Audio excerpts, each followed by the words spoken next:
In the late 1800s, red deer, along with several other species, were liberated in New Zealand.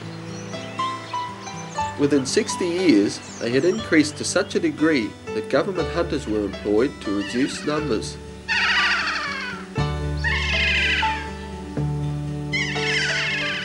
Around 1960, the mass wastage ceased. A venison industry was born.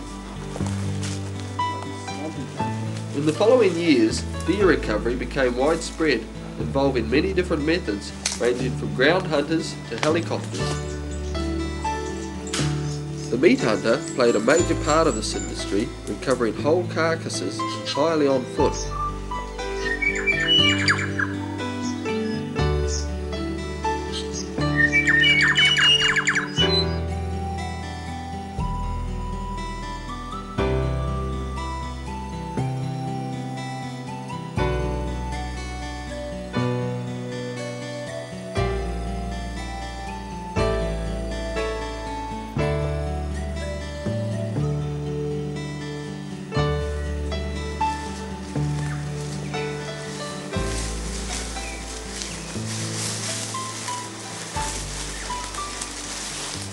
Smell it?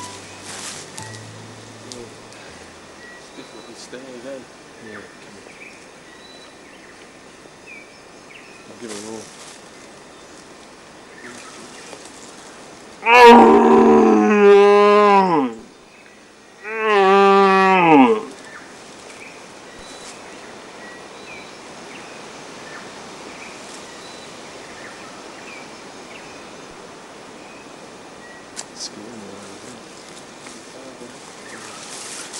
Scary,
He's fairly big though, isn't he? A big stag, like, I mean, he's the makings of a big stag.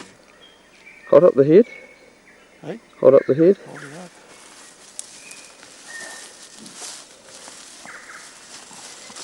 An even little head, eh? Yeah, but it's Where'd you very put him even. in the neck?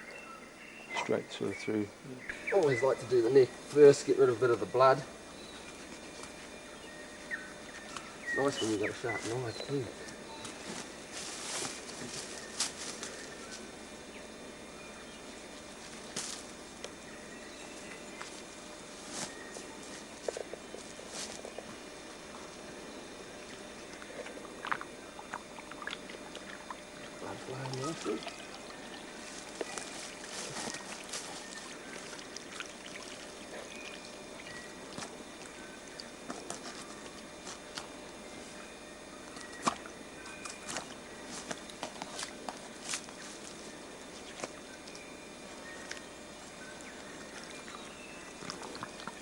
Of course, this is a meat hunter's method of doing it, where you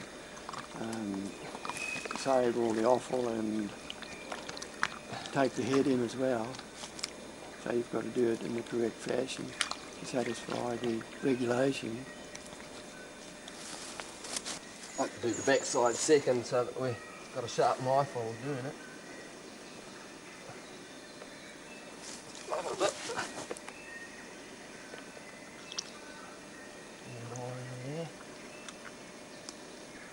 blood coming in.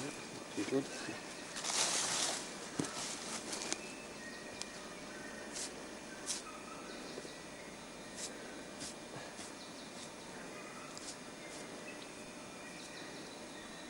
The old stag's starting to get a little bit in the mood. He's getting a little bit of colour under the belly. Careful not to pop the gut bag, as I do sometimes.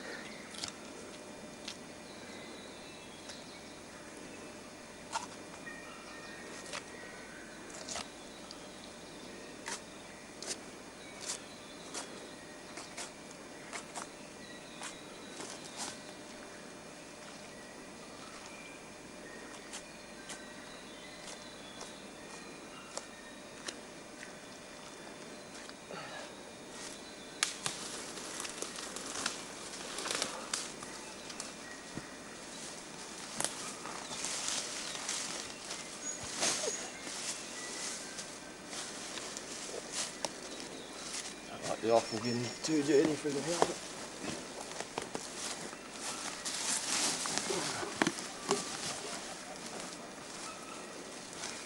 And you don't want to lose your knife like I sometimes do.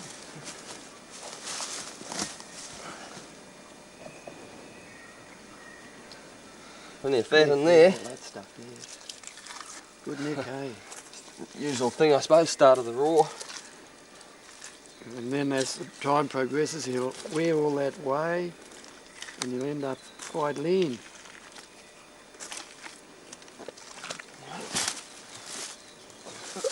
Oh, I wouldn't like this. Look at me, Chip.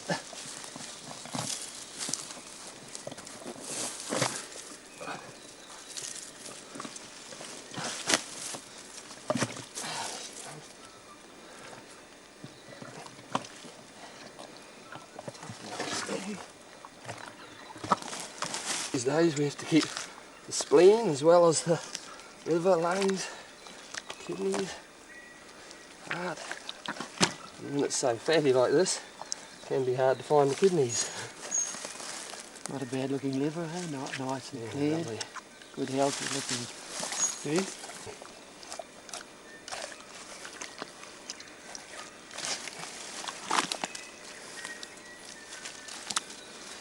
There you go. The blood in there.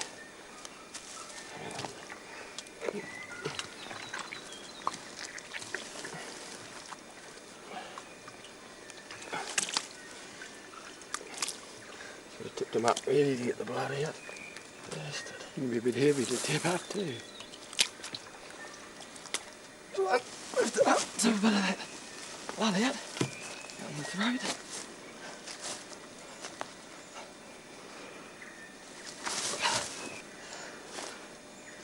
I'll cut the head off first, probably.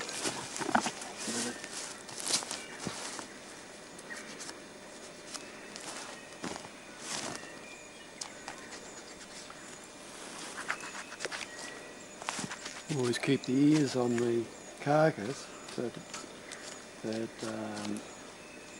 I don't get confused with farm deer that have got ear tags and things. So we know it's a feral deer. We don't have to be as fast as the chopper boys. Some places, like Mere for instance, you have to take the sinews, but if it's other places like mountain range where you're selling, you just cut the leg straight off there. But the Asians, I think, are the people that usually buy the sinews.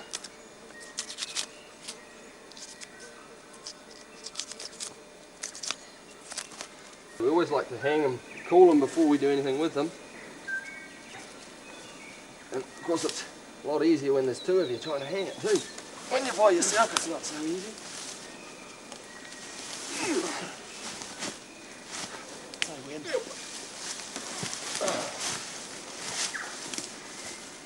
You get up again? Say when.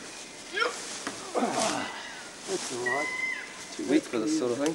Clear of the ground. Pretty heavy, but alright. It's a good size. Real good quality beef.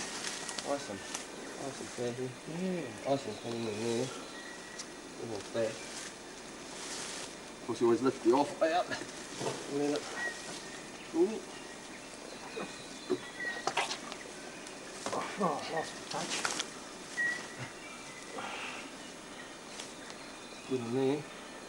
Just need a stick to spread the... It's going to be a little bit heavier than we think, isn't it? Good. Okay, there we go.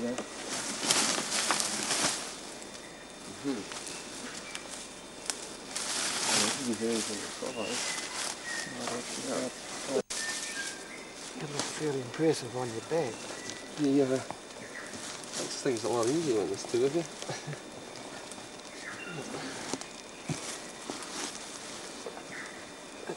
Rigor mortis is really set in there.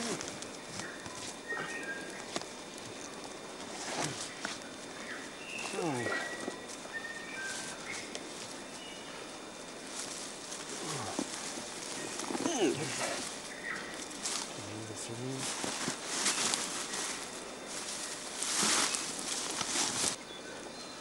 So if I can get up. Oh yeah, he's good. He's a good one.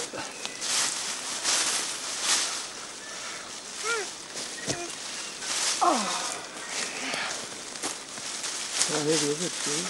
It's pretty easy. Gotta be 90 anyway, 95.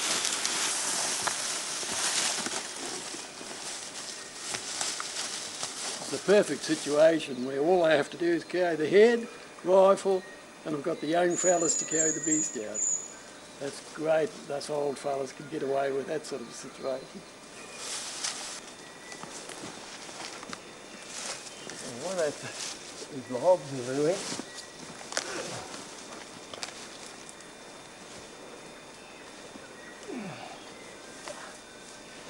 The rest here. All ready, Steve.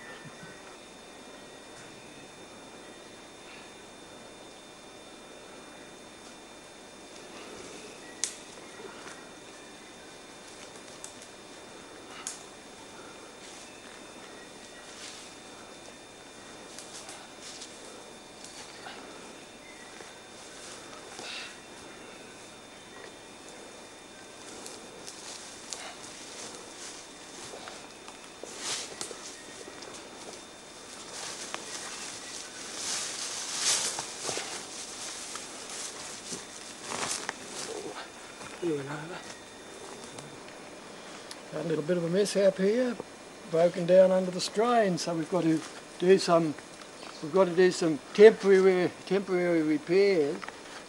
So we're going to try and see if we can rope it on and hope it doesn't cut into our shoulders too much. Try and get the length right. See how that goes. That looks about right. And I just hope this is comfortable enough for the rest of the trip. Probably only half an hour to the road anyway. How's that look? Oh, what a sign of fatigue, Shane. Oh, yeah, that's not bad, actually. Trouble with being so bony, no padding.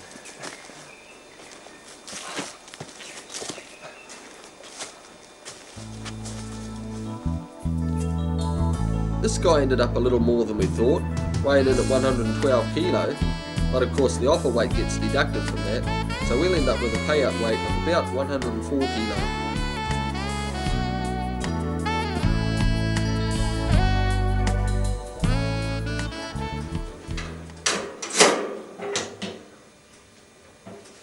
Hi, I've got Egon Graf here with me, a familiar face from the Uawaras.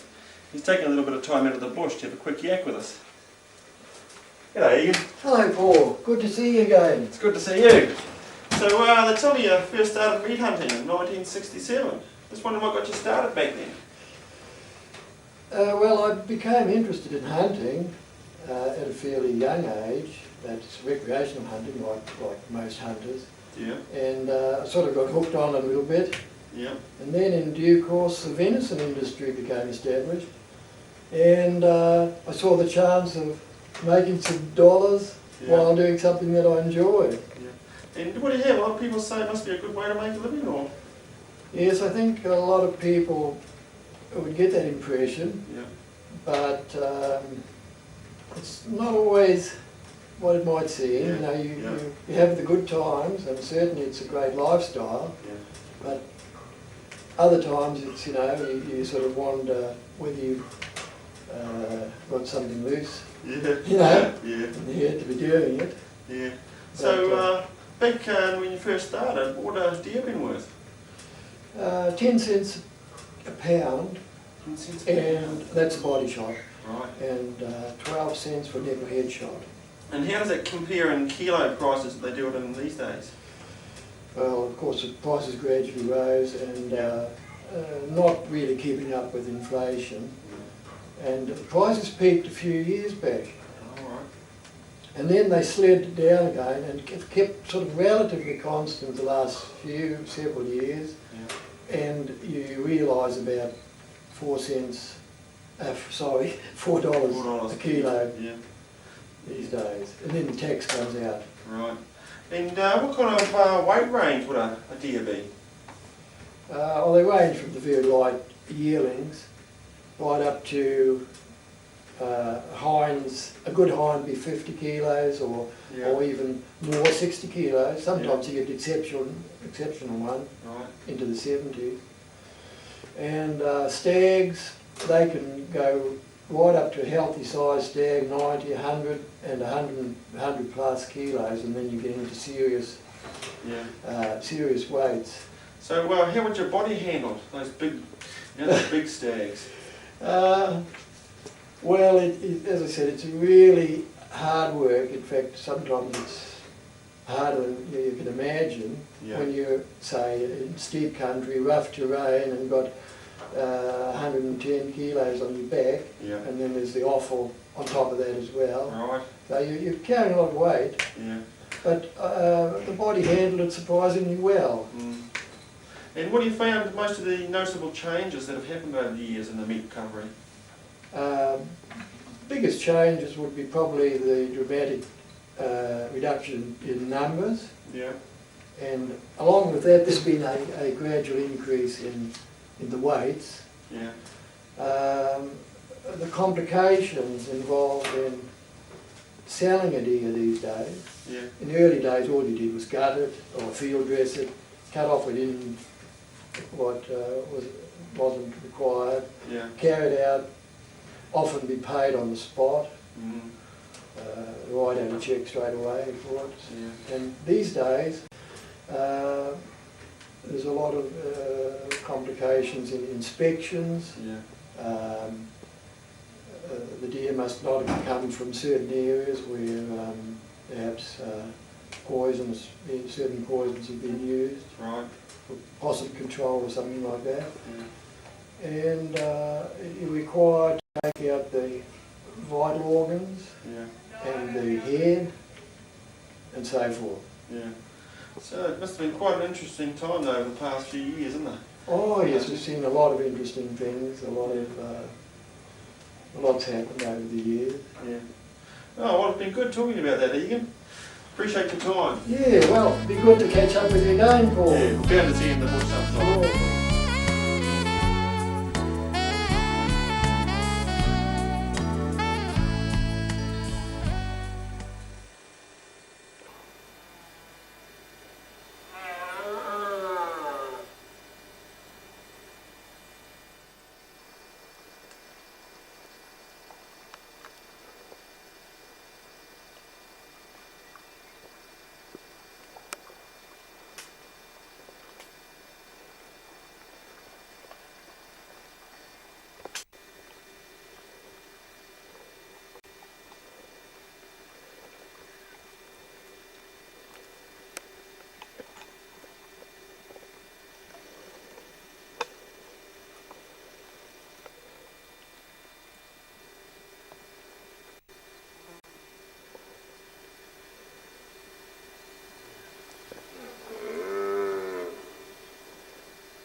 really beats the flies. And just put the old meat bag on, keeps the flies off. Deer's been hanging for an hour or so and it's lovely and cool. Beautiful meat. Look at that. Lovely. Lovely beast. Lovely and clean. Beautiful eating.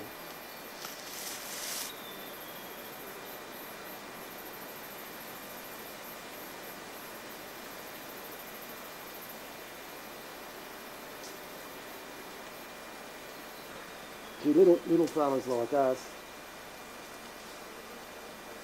when the deer weighs more than we do,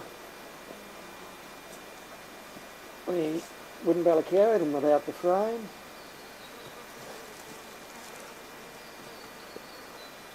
The worst of being not built like a weightlifter.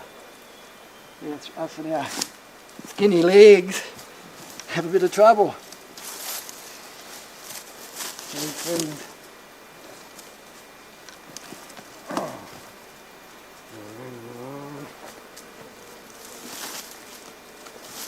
This part gets a bit hard when they get a bit of rigor mortis. Takes a bit of pulling the legs in.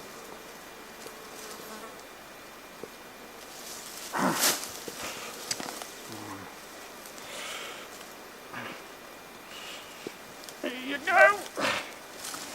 Lovely, look at that now. Nice and compact as possible. And she's ready to go. Oh well, here we go. He's probably not going to get up. Oh yeah, all right. Here we go.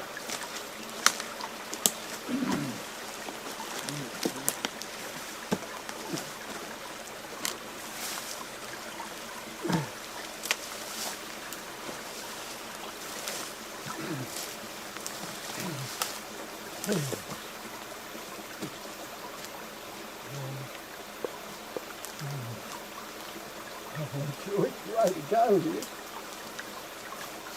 That's a way out up here too.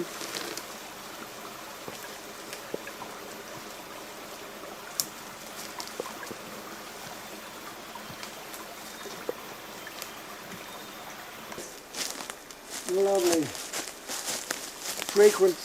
Frequent rest is the answer. Ah, beautiful.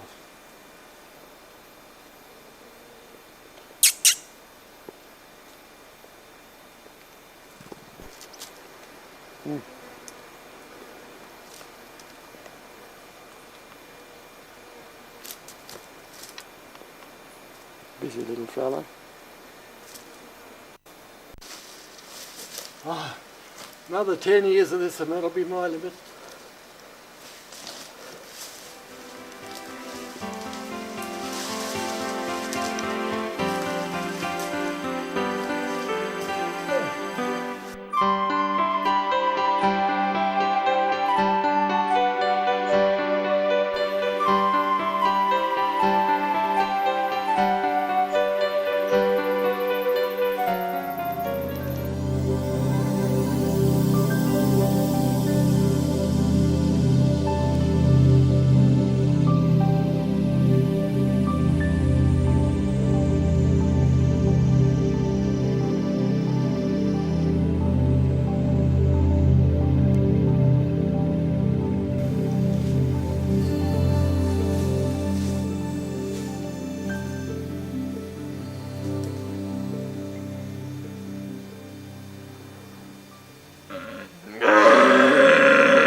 little stag.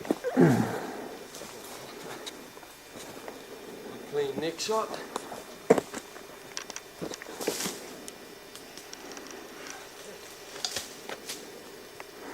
Good neck for a young fella.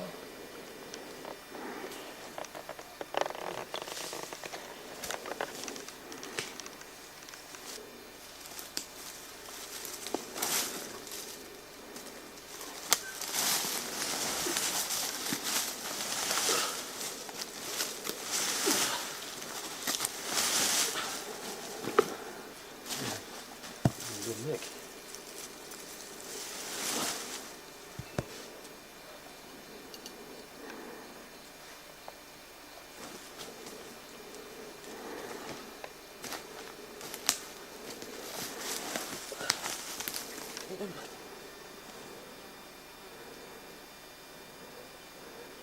Another job well done, Steve. In good condition this time.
It's a bit steep down here.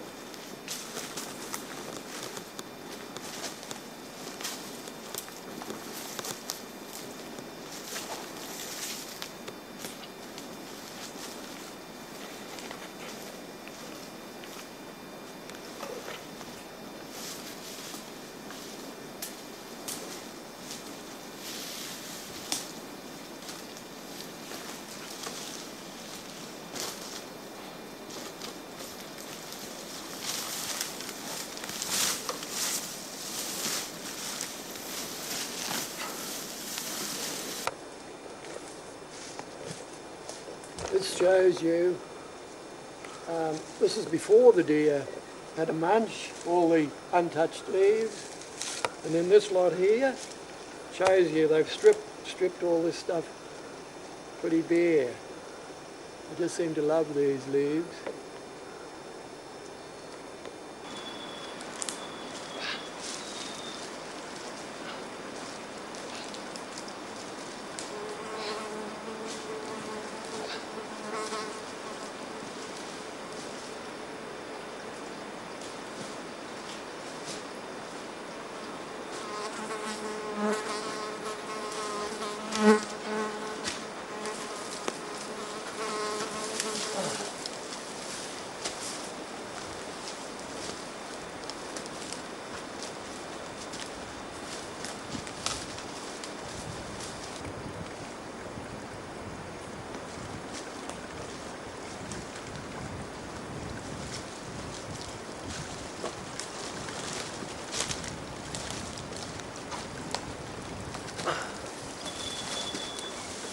Unfortunately, sometimes in the steep country you have to double trip it. You have to take the beast ahead, then come back for the rifle and head.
Boo!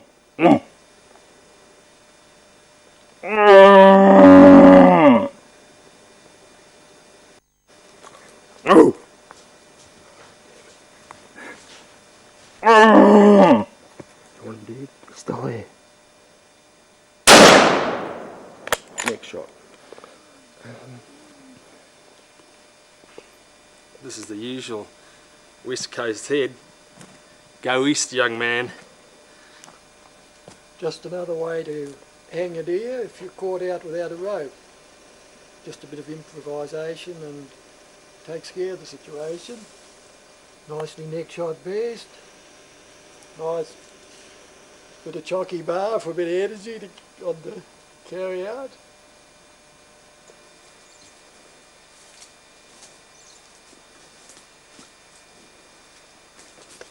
Fortunately, we don't bring the frame with us. It's what we got to do. It's not the best for us little fellas.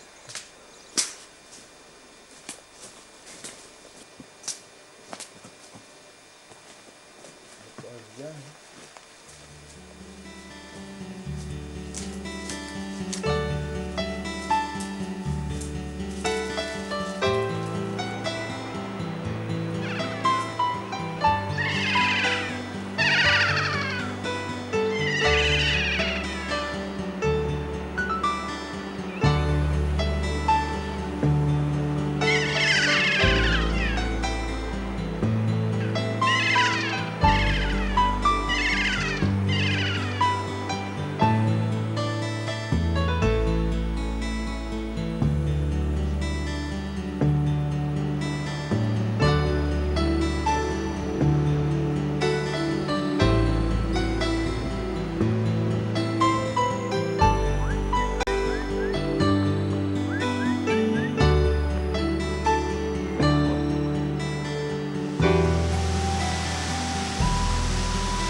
Over the years, various deer byproducts have been saleable.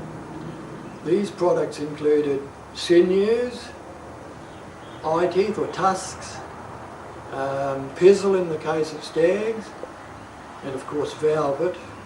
Everybody these days knows that velvet can fetch very high prices. And also, from time to time, the hard antler. The meat hunter, of course, will try and recover as much saleable material along with this, the carcass as possible. With this in mind, we would waste nothing that we could help it. Here you see we've cut off a hard antler that was, in our view, not worth leaving intact because it didn't really have any trophy value. Then we've got heads that were perhaps a little bit too good to cut up, and we kept them intact. We have, from time to time, been able to sell some of these heads, even though they weren't magnificent trophies. Then we get the odd example of heads that were they nearly made it, but not quite. Here's one that's quite heavy timber, came off a very big beast. Might have had quite good potential in the future, but not that pretty at the moment.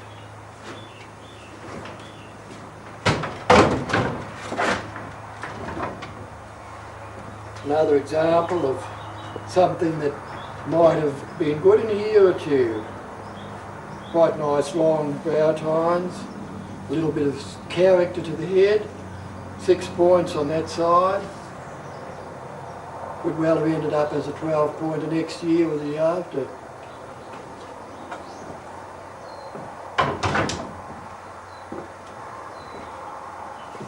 This one is a head that was very disappointing. It could have been something that would a head to be proud of. This side here is carrying 7 points. Now, if both sides had been like that, we'd have had quite a nice trophy. But this side, of course, only 6 and much smaller. Came off an extremely large beast. The area where these latter heads that I've shown you come from, we consider to be trophy potential areas, so we would never shoot hinds in that area.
Moo!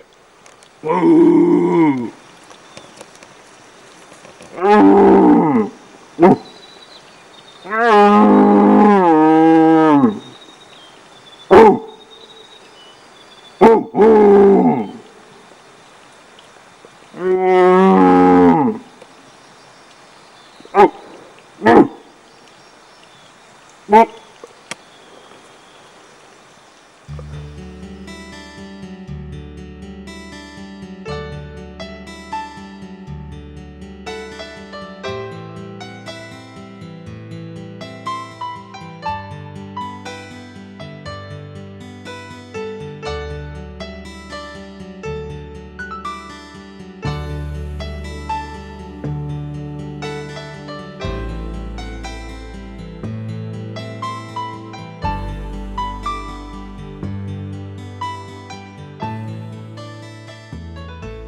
Give a roar here, see what happens.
While keeping perfectly still, deer will sometimes stand and stare, unable to make you out. This fawn stood for about 5 minutes before walking away, none the wiser.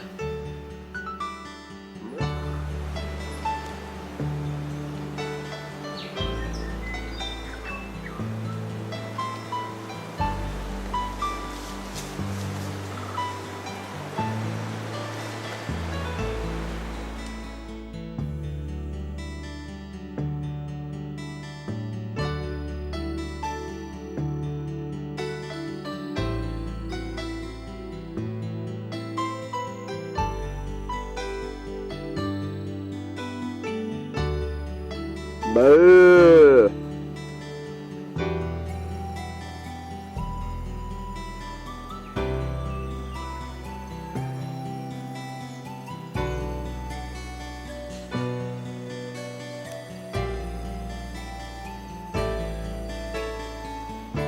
Meh. Red deer will nearly always leave the area after coming in contact with human scent, and will not return until next rainfall or all trace of danger is completely gone. Boo!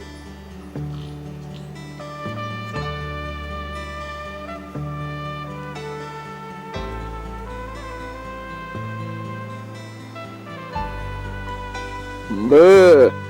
Boo! Boo!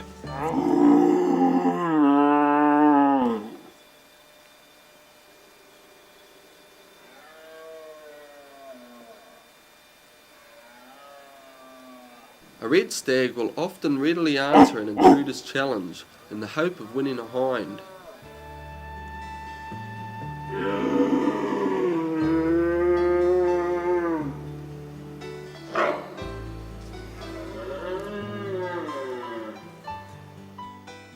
Sometimes during the roar he'll throw caution to the wind while being too preoccupied with the situation at hand. This fellow carried on roaring even after a hind had barked, sensing danger.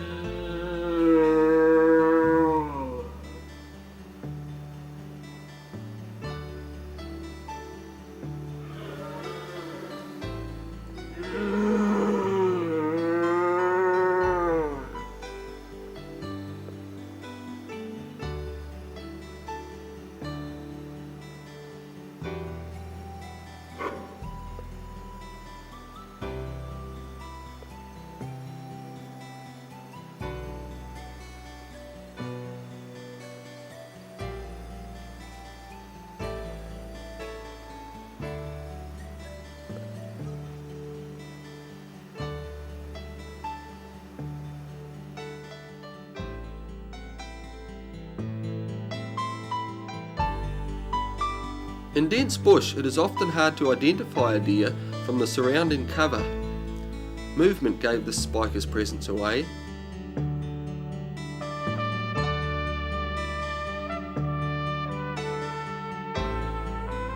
Take care. Remember, things may not always be what they seem.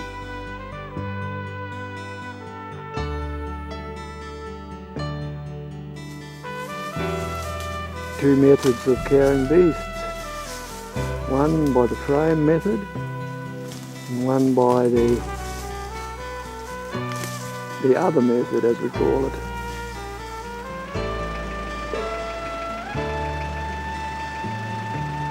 Not a bad lot for these days. Flies with little boys are constant menace, so little flies. Real problem with this warm weather. Once a deer has been recovered and delivered to the meatworks, each carcass is weighed and tagged accordingly. Not until being inspected and passed by a registered vet does the hunter receive payment.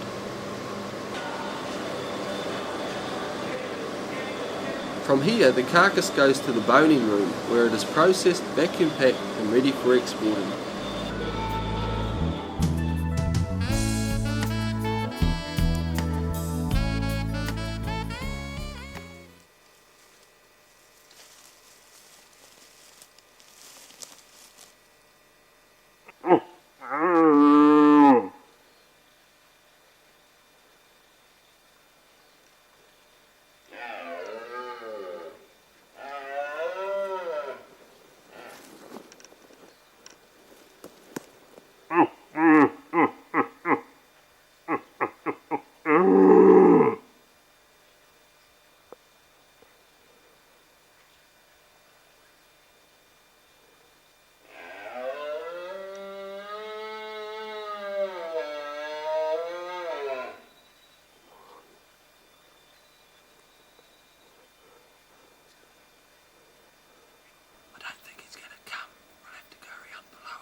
He's gonna smell us.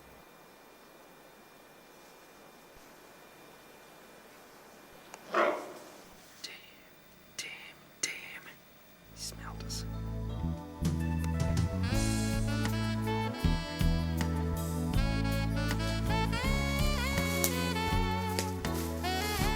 Now sometimes, of course, when you're out there and you've gone a fair way, you don't want to necessarily carry the whole carcass out if you're just boning it out for the freezer.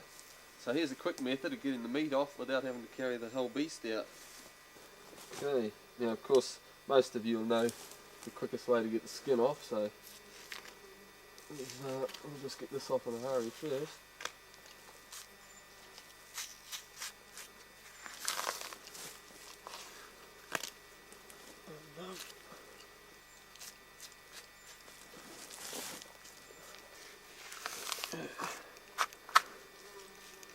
Both of these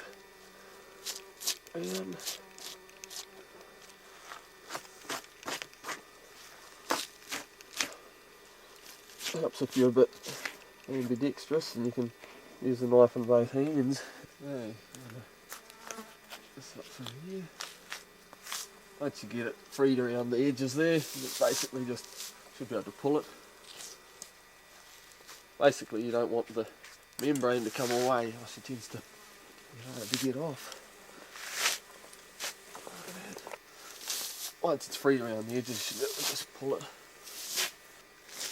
When you get to the tail, just a quick little slice through the joint, should come off freely. Basically any bit of membrane that starts to come away, if you can just free it a bit like that, makes it come off nicer. Like this, if it starts to come away, you can just... Okay, then you should be able to just basically pull it down. It should come off fairly nicely. You see bits like that, you can just bring them a little bit with the knife. Okay, give her a slit down the front here. And you should be able to, if you've got that there, you should be able to just pull her nicely off. Okay, when you've got it down to here, you can just basically run it up the legs. Then you can just rip the skin basically straight off and okay, you should be able to just rip it straight around them, pull it right down the neck. Okay, when you got it under there, you just free it around both sides. You should be able to just basically pull it. Okay, same as the other leg. Get to there, pull it right off. Gets a bit tight around the knuckle sometimes. Once you've got the legs off, you should be able to just grab the skin basically. Try and keep it clean if you want to keep it. Just basically pull it. But as you can see, this one's been neck shot, so there won't be much neck meat left. Just give her a slice through where the ears are. Now if you come prepared, you'll have plastic bags, but if you're not prepared like us, you can use the skin to keep it pretty clean. Open her out and put all your meat on it as you do it, so you've got somewhere to put it. Nice and clean. Preferably, if you've got a little knife like I have, you don't want to lose it in the fern. Now, first thing we want to do is take the shoulders off. First thing we do, down the spine there, put a slit right down there, so you can see that. Get your thumb in there. So basically we don't want to cut the back stake there, so you just bring that around, you can follow that bit of thing up there. And you can see the back stake there, which comes all the way down. And just follow it down like that. You do the same on this side, cut it that way. Okay, then once you've got that, just basically bring it right across from the leg, just slice it like that, pull it down, follow the ribs around, cut it straight down beside the brisket, pull her open like that. Same on this side, grab it there, just follow it right down to the leg, follow the ribs around, like that. Again, down under the brisket, across there. Okay, then just cut it along across here. It's basically the bottom of the back steak. And you can basically just, in this case we've got no neck, so we don't want to take the neck meat, so we'll just cut the shoulder straight off. But for some of you blokes, if you're really hungry, you can just follow the neck right around, like this, follow all these little bones around, you can take it right down, but we're not going to because we've got no neck. Same on this side, we just basically cut the neck, cut the shoulder straight off. You don't have to be a surgeon to do it. Okay, this is the advantage of having the skin spread out. Dump your stuff straight on there and it's nice and clean. Okay, oh, don't try this at home, kids. Okay, next thing we want to do is get the fillet steaks out. If you want the fillet steaks, so basically just bring this stuff around. Bring these flaps down. See, there's a gland in there, you can get rid of that. Just cut it down there, pull it out. Same on this side, just below the back leg, and there. Tuck that away. Knife on that side, right there, just in there, you'll see the hollow. Shove your thumb in, and follow your knife around, just go against the bone. Follow that down. You can see your fillet steak coming out there nicely. You can slit it down beside the backbone, pull it straight out like that. And there you have your fillet steak. Okay, knife down here, beside the backbone, you can see it coming away. You can just slit it like that. Just slit it across there, basically pull it down. Out she comes. There you go. Now you want to get, just follow that bone down, you can feel it there. Put a slice right across, right through the back steak, straight under the back leg. Come around the back, follow that cut round, down the back steak, you can see it there. Follow the knife right down the back steak, pushing hard in against it. Same on this side, follow this down. Over to the other side. You should be able to peel this little bit of membrane off the back steak here by just pulling it basically. You can see it there, peel it right down, reveals the back steak nicely. You can see it all in there. You can feel the bone, the rib bones there, just shove your knife in there. Basically just follow those rib bones down, like that. When you get to here, of course you hit the bone, so you can just follow them right down here. Once you've got it there, slide your knife all the way down the rib bones like this. Practically now, you should be able to just put a few little cuts there. You can just about basically pull it away. And just give it the odd little slash here and there. And she'll just come away nicely. There you have it, one nice back steak. Pull that membrane away again. Pull it right down. There's your back steak. Same thing as the other side. Cut it against the ribs. Just down here.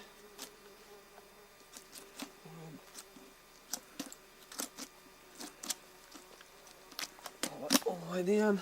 Okay, same thing. Just should be able to pull it off basically. Pull it down the rib bone there. There you go, lovely back steak again.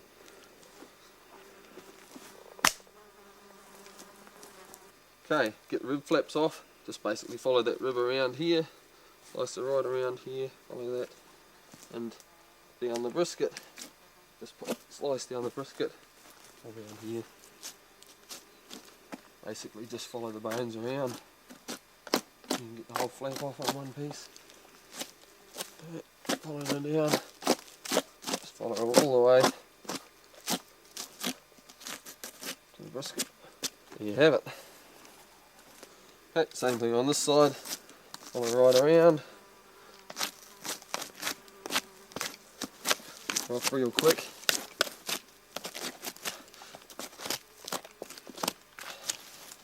And the brisket. Okay, when you're finished with the lower section, you simply want to get it off. So you just put your knife through this top joint here. Just put a slit there, like that. Break it straight off. Just cut it straight off like that. And there you have it.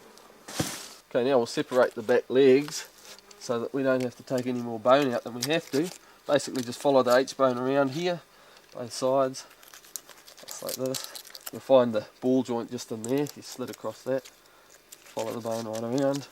Come around the back, you can see these bones here, it comes down and around there. Basically put your knife in, just follow it around, right down to there. Same on this side, follow it around. Right down. Okay, just feel around for the ball joint. Put a slit there, you can see it there. Cut around it. You should be able to just basically pull this leg away, cut it around a bit. Okay, keep cutting around. She'll just fall away basically. Okay, once you've got that leg off, this one basically you can just pull this down. Just keep cutting away and it'll fall away as you can see there. Just like that, there's the ball joint. just below that, just follow it through there, pull it straight away, it's off. Now we're going to divide the leg into a few different muscles, saves carrying all the bone out. So you can see this bit of a joint here coming through the muscles. All you have to do is put a slit in there. You can shove your thumb in, and you can feel it separating like that. Follow it up with your knife, up to there, pull it down with your finger, and just follow it down there, slit it off there, pull it right away. You can see it all through there. Okay, next thing you want to find is this one coming down here, basically the last one around on that joint. Put a little slit in there, shove your thumb in. There we go, and you can basically free it all away. Follow your knife up, like that. Pull it right up, all the way down there, cut it there. You've got that separated. You can see it's like that. Put your thumb up there, just put your knife in there, pull that right away. Just cut that out of the way. Basically pull it, and just follow it up with your knife, like that. Okay, I'll swing it round, get this one here, put your knife up there, you can see it there. Just cut around it, and then you can feel the bone's right here, you can feel it with your finger. Just push your knife in against the bone, basically just slide it down, you can see it there coming off against the bone, there. And as you can see, it hasn't sliced any of the other muscle. And then just pull it straight off. Okay, then we've just got to get this last lump off, so you just come below this joint here, follow that around, and just around under it, up through there, like that. As you can see, that bone comes right under there. You put your thumb in there, hold it, just put a slice there, a little slice on that side, cut it there, then you can just grab it, pull it, and it'll come down, cut around, basically just cut it straight off, like that. Okay, same on this side, you can see where the muscles meet there, just follow that big joint down there, put a little slit like that, shove your thumb in, just free it all, knife there, just slit it up. Just follow it down here, you can see it coming down like that. Just basically put a little slit here and there, follow it down with your thumb. There you are, divided there, you pull that right off, like that. Same there, it's that joint there, just put a little slit. Try not to go too deep so you don't pierce the muscle. Shove your thumb in, free it up a bit, follow it up with your knife. Then, here, put that around there. You can see it's all nice, no slashes in the meat. Lay this down here, pull it away. There you see. Follow it up. That there, put it through there, that away. Just follow it up with your knife. There's that. Okay, same again here. Follow that around here, into there. You feel the bone there. You cut it away like that. It's right on the bone. Basically just slide it parallel to the bone. Down here, take it straight off. Okay, slice down each side of the bone. Remember, this is a quick way of doing it because basically you've got your beast. Now you just want to get the meat off, get out, get home to mum and the kids. So down there, pull it out, like that, follow around, straight off. Okay, most of you won't want the shank meat, but if you do, you can get that off real quick. Just follow it around the bone, like that. Down here, into there, and follow it down that side, slice it down there, hold it up, hold up the bone. There you have it. So there's all your meat, no bones to carry out unnecessarily, and hopefully you brought some young bloke with you to carry it all out for you.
take the risk on it.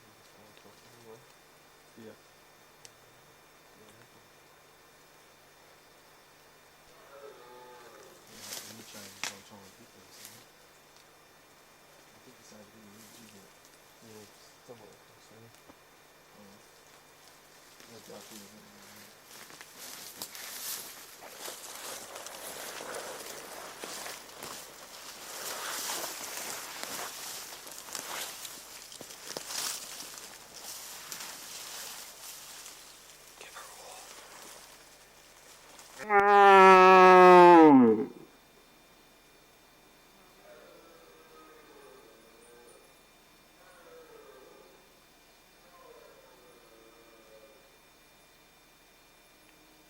It's gonna come, eh? Probably just wait, see what happens.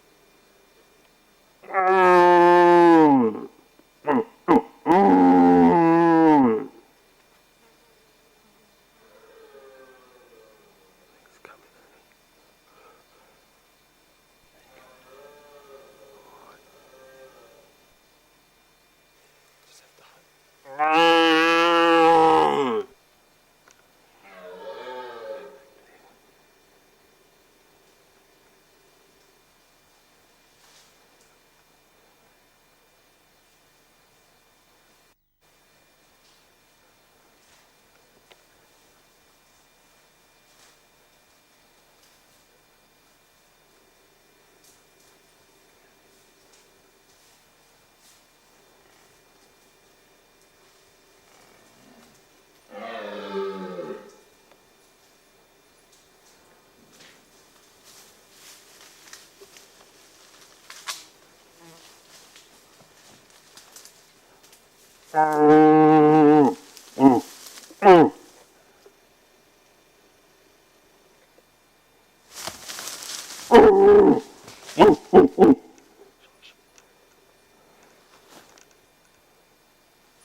Boo. Oh. Oh.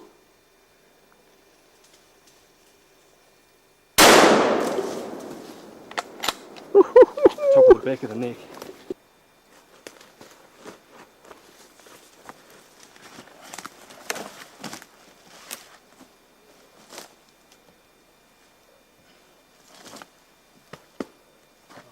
Oh, easy, easy.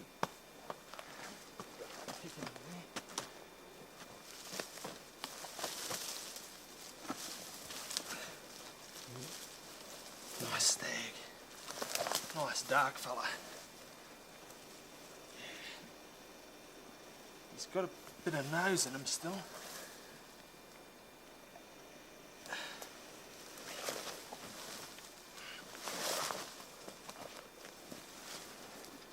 Okay, now, what did you say you want to do? Oh, we'd probably put his head downhill. Yeah. And just you know, bleed it. this end uphill. And bleed him. Bleed him anyway. Okay, I'll turn him over, right? Watch your guts there. I've got you on with you. That's quite right. Oh, one sec, I'll pull there. What do I do? I'll just bleed him now. Oh, you reckon it's alright? Yeah, I think we should.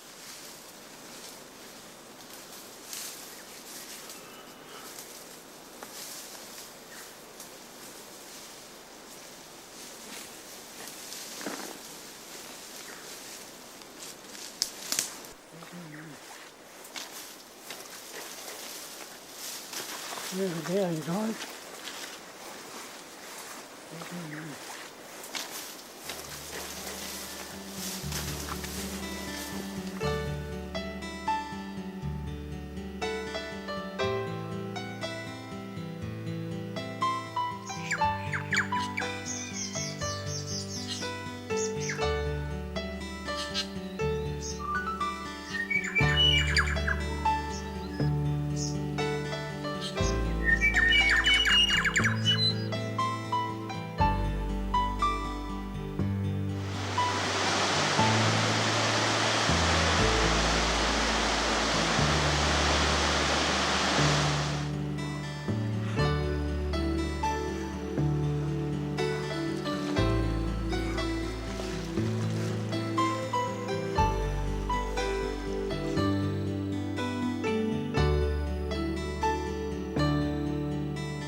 far away either.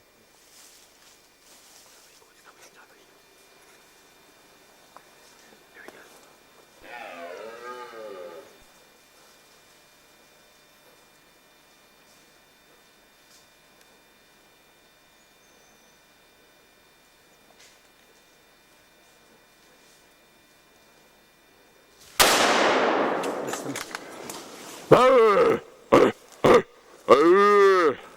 Here, boy, here.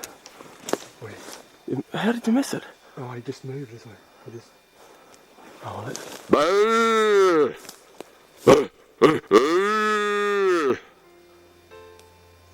I can't believe you missed it. No, I was had a tree in the way. Oh, well, forget it, because he's gone.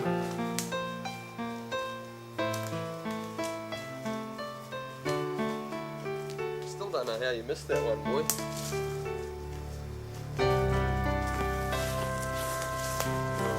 We'll get him next year. What are we going to do tomorrow? Pretty good.